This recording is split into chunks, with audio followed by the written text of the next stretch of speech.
Well, November 1st, I'm at my relative's land just about 3/4 of a mile north to the family farm, and there's a campground over here. You probably heard those voices when I was videoing this deer.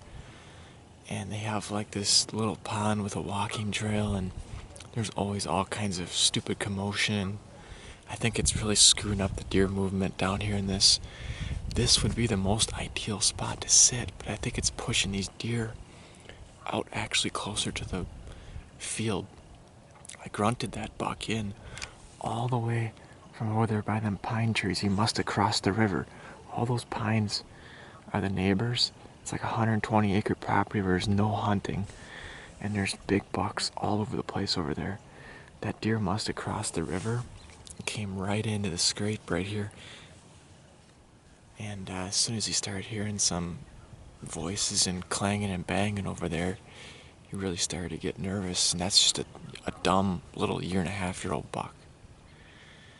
So I think my odds of seeing anything nice, especially today, or even the rest of the year here, I did have an encounter with that big 8. That's why I'm over here. Last year on Halloween, he was coming right into my scrape, right at about last light, and the wind was shifted to northeast, and he ended up catching my wind, and he ran back that way. But you can see even when this little buck came in right here by the trail camera, he stopped and looked up at the camera, and then he came in. I thought that was kind of interesting. Obviously they see the cameras, but so I'm gonna probably sit here till 10, 11 o'clock. I was planning on just sitting here all day, but I don't even know if it's worth it at that point. I might move out further towards the fields or something, especially if the wind's supposed to change to like more of a southwest wind blowing back that way. I could blow my scent in the field, but this is, like I said, would be the more ideal spot. But with it being so close to this walking trail and people, there was a woman walking a dog at like 6:30 in the morning when I was walking in. I basically stay real tight to the river, and then I get up onto that walking trail and I walk that walking trail down and then cut back into our property here. But I don't know what the heck these people are doing. They're just out here walking a dog and it's 6:30 in the morning, but it's whatever.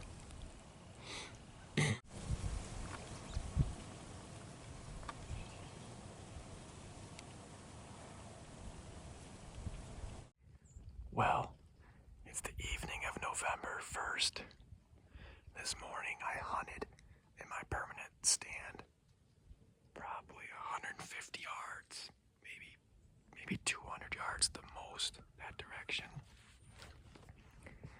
We had like northwest winds, almost straight west winds, like west, northwest, whatever, this morning. And it was kind of constant, kind of like 5-10 miles per hour. Now it's almost dead calm. It switched to straight west, middle of the day. And then now it's like west, southwest, still kind of like a west wind. I could have probably hunted there tonight too, but I haven't had any pictures of that big 8. Probably one of the only bucks over here that I would shoot on that cellular camera right there. Obviously it could be missing some movement, which it is. But I called in that buck from multiple hundreds of yards away, and he ended up right in front of the camera. And I checked a couple other cameras midday. I only hunted there till about 11 o'clock. And with all the people over there by the campgrounds making noise, dogs barking, and there's people over there every day pretty close to that camera, like within 200 to 300 yards making noise. I hunted here. I think it's pushing the deer over this way more. I hunted here. It would have probably been early October when our soybean plot behind me was completely green still. They're really late planted beans. It's about an acre soybean plot. There's some pods in there. I did broadcast some brassicas, but the brassicas didn't do good either. It kind of got a little weedy, but I hunted there. 2 nights, and I seen like a group of like 6 or 8 does come from the neighbor's little woods right there, probably like a 5-acre woods. The river's over there, and then, like I said, I hunted over here. This is like a little 1-acre pocket, and then another 3-acre pocket of brush that does bed in. Anything bedded right here definitely heard me set up my stand here. Cut a few branches, so they're probably gonna get up and go the other way, or potentially wind me, because my wind is all blowing anywhere from here to there. And a lot of times just dropping straight down. It's pretty calm. The food plot's out that way. I got another cell cam out in that food plot, and I haven't seen the buck out there either. But if he's still alive, he's bound to show up pretty soon here, because the last 3 years, he's always in the area between October 30th and November 2nd. But it seems like less and less every year as he gets older. He's 6.5 now, I believe, so his core is just shrinking. He must be living over there and not spending nearly as much time over here by us. This is a pretty little odd spot. I mean, I'm just hunting over the edge of this field. I don't know if the does are going to be doing what they were early October. They're probably, sick of getting ran off by bucks. Hopefully I see something. Looks like there's about a 1/2-acre section of beans over there that are really weedy that the farmer just skipped, kind of like what it was here. I broadcasted some brassicas. There was a 3-acre area that didn't get planted because it was too wet this spring, and then you can see all those weeds out there. That's all areas that the corn was too wet and they never sprayed it. You can see they harvested what they could, but I was looking around and there is quite a bit of corn mixed amongst that 12-foot tall giant ragweeds, way taller than the corn.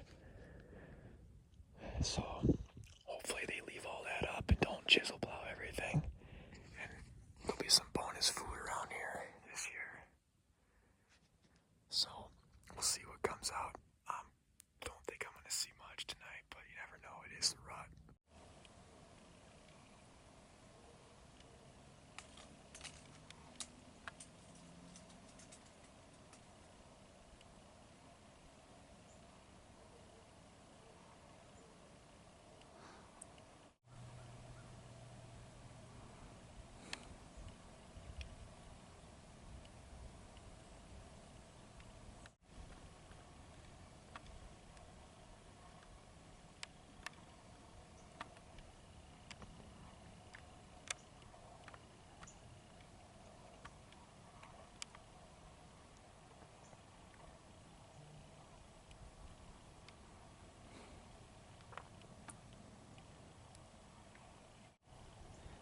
I seen a buck about 30 minutes ago in the brush.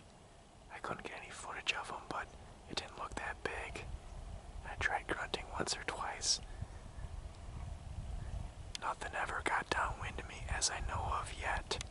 I never heard anything blow. So this is a different doe than the one I was filming way out in the cattails, I think.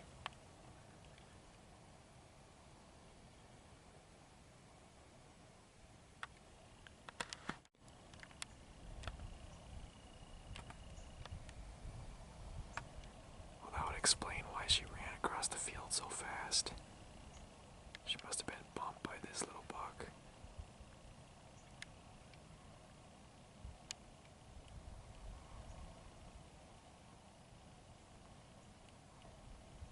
The buck I saw in the brush